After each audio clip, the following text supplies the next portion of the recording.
നെയ്യാറ്റിൻകര ഗോപന്റെ കല്ലറ വിവാദവുമായി ബന്ധപ്പെട്ട് ഇന്നലെ പോസ്റ്റ്മോർട്ടം നടത്തിയിരുന്നു. പോസ്റ്റ്മോർട്ടം നടപടികൾ പൂർത്തിയാക്കിയതിനു ശേഷം ആ മൃതദേഹം മോർച്ചറിയിൽ തന്നെ ഇന്നലെ സൂക്ഷിച്ചിരിക്കുകയാണ്. ഇന്ന് അത് ബന്ധുക്കൾക്ക് വിട്ടു നൽകും, വീട്ടിലേക്ക് എത്തിക്കും. വൈകിട്ടോടുകൂടി 3 മണിയോടുകൂടിയ സംസ്കാരം ഉണ്ടാകുമെന്നാണ് നമ്മൾ ഇപ്പോൾ അറിയുന്നത്. അതിൻ്റെ സമഗ്രമായ വിശദാംശങ്ങൾ കൂടി നോക്കിയാൽ ഷീജ, വലിയ രീതിയിലുള്ള മുതലെടുപ്പിന് ശ്രമിക്കുന്നുണ്ടായിരുന്നു സംഘപരിവാർ സംഘടനകൾ. ഇപ്പോഴും അതെ, അവർ ഇപ്പോഴും പറഞ്ഞുകൊണ്ടിരിക്കുന്നത് ഇനി ഇത് ഒരു വലിയ മഹാസമാധിയാക്കി ഞങ്ങൾ മാറ്റും എന്നാണ് ഇപ്പോഴും പറഞ്ഞുകൊണ്ടിരിക്കുന്നത്.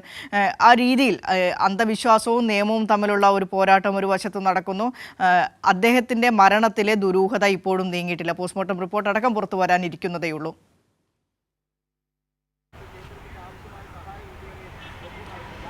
തീർച്ചയായും വിനീഷ, ഏതായാലും ആ മരണവുമായി ബന്ധപ്പെട്ടുകൊണ്ടുള്ള അത് അസ്വാഭാവിക മരണമാണോ എന്നത് സംബന്ധിച്ച് കൂടുതൽ വ്യക്തത ഇനിയും കൈവരേണ്ടതുണ്ട്. കാരണം പോസ്റ്റ്മോർട്ടം റിപ്പോർട്ട് പൂർണ്ണമായും ലഭിച്ചിട്ടില്ല. പക്ഷേ ഇതിനെ കൃത്യമായ രീതിയിൽ വർഗീയപരമായി ഉപയോഗിക്കാനുള്ളൊരു നീക്കം സംഘപരിവാർ നടത്തിയിട്ടുണ്ട് എന്നുള്ളതിൽ ഒരു തരത്തിലുള്ള തർക്കവുമില്ല. കാരണം ഈ ഒരു വിഷയവുമായി ബന്ധപ്പെട്ട് ഈ പറയുന്ന മണിയൻ എന്ന് വിളിച്ചിരുന്ന ഗോപൻ, അദ്ദേഹത്തിൻ്റെ മരണം സംഭവിച്ചതിന് ശേഷം ഇത്തരത്തിൽ സമാധി ആയിരുന്നു. അത് വലിയ തോതിൽ അവിടെ ഒരു വലിയ തോതിൽ അതായത് ഒരു അന്ധവിശ്വാസം പ്രോത്സാഹിപ്പിക്കുന്ന തരത്തിലുള്ളൊരു നടപടി അവിടെ സംഘപരിവാർ ഈ കുടുംബത്തെ ഉപയോഗിച്ചുകൊണ്ട് നടത്തിയിരുന്നു എന്നുള്ളതാണ് വ്യക്തമാകുന്നത്. കാരണം അവർ ആ കുടുംബാംഗങ്ങൾ പറയുമ്പോഴും ഞങ്ങൾ ഈ സംഘപരിവാർക്കാർ എന്തു പറയുന്നോ അതിനൊപ്പം നിൽക്കും എന്നുള്ളൊരു സമീപനമാണ് സ്വീകരിച്ചിട്ടുണ്ടായിരുന്നത്. ഒപ്പം തന്നെ അവിടെ വർഗീയപരമായ വിഷയത്തെ ഉപയോഗിക്കാൻ ഇവർ വലിയ തോതിൽ ഈ സംഘപരിവാർ പ്രവർത്തകർ ശ്രമിച്ചിരുന്നു. ഇതിനെതിരെ നാട്ടുകാർ തന്നെ രംഗത്ത് വരുന്നത് നമുക്ക് കാണാൻ സാധിച്ചിട്ടുണ്ടായിരുന്നു. കാരണം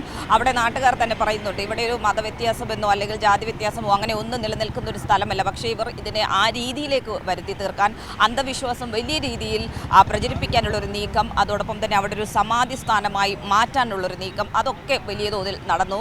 അത് ഒരു തരത്തിലും അംഗീകരിക്കാൻ സാധിക്കുന്നതല്ല എന്നുള്ളത് നാട്ടുകാർ തന്നെ പറഞ്ഞിരുന്നു. ഏതായാലും പോലീസും ജില്ലാ ഭരണകൂടവും ഒക്കെ ഇതിൽ കൃത്യമായിട്ടുള്ള നിലപാടാണ് സ്വീകരിച്ചത്. അതിൽ കൃത്യമായ രീതിയിൽ ഏതായാലും കല്ലറ പൊളിച്ച് ഇതിൽ പോസ്റ്റ്മോർട്ടം നടത്തി മാത്രമേ മുന്നോട്ട് പോകാൻ സാധിക്കുകയുള്ളൂ എന്നുള്ളത് വ്യക്തമാക്കിയിരുന്നു. കുടുംബം കോടതിയിൽ പോകുമ്പോൾ കോടതിയിൽ നിന്നും തിരിച്ചടി നേരിട്ടത് നമ്മൾ കണ്ടിരുന്നു. അതിൻ്റെ അടിസ്ഥാനത്തിൽ തന്നെയാണ്, കോടതി നിർദ്ദേശത്തിൻ്റെ കൂടി അടിസ്ഥാനത്തിൽ തന്നെയായിരുന്നു പിന്നീട് ആ കല്ലറ പൊളിച്ചതും മൃതദേഹം പുറത്തെടുത്തതും പോസ്റ്റ്മോർട്ടം അടക്കം ഉള്ള നടപടികളിലേക്ക് നീങ്ങിയതും. ഇനിയിപ്പോൾ പോസ്റ്റ്മോർട്ടം റിപ്പോർട്ട് പൂർണ്ണമായി വരുമ്പോഴായിരിക്കും നമുക്കിതിൻ്റെ ഒരു പൂർണ്ണ ചിത്രം വ്യക്തമാക്കുക. ഏതായാലും ഇന്ന് വൈകിട്ട് 3 മണിയോടുകൂടിയാണ് നിലവിലിപ്പോൾ സംസ്കാരം തീരുമാനിച്ചിട്ടുള്ളത്. അതിനെ ഒരു സമാധി ആക്കി അവിടെ ഒരു വലിയ ആ രീതിയിലുള്ളൊരു ആ രീതിയിൽ അതിനെ ഒരു സമാധി എന്ന നിലയിലേക്ക് മാറ്റിക്കൊണ്ട് അവിടെ വലിയ രീതിയിലുള്ളൊരു നടപടികളിലേക്ക് കടക്കാനാണ് നിലവിലിപ്പോൾ ഏതായാലും സംഘപരിവാർ ശ്രമിക്കുന്നത്. ഏതായാലും പോലീസ് അവിടെ ശക്തമായിട്ടുള്ള സുരക്ഷ ഒരുക്കിയിട്ടുണ്ട്.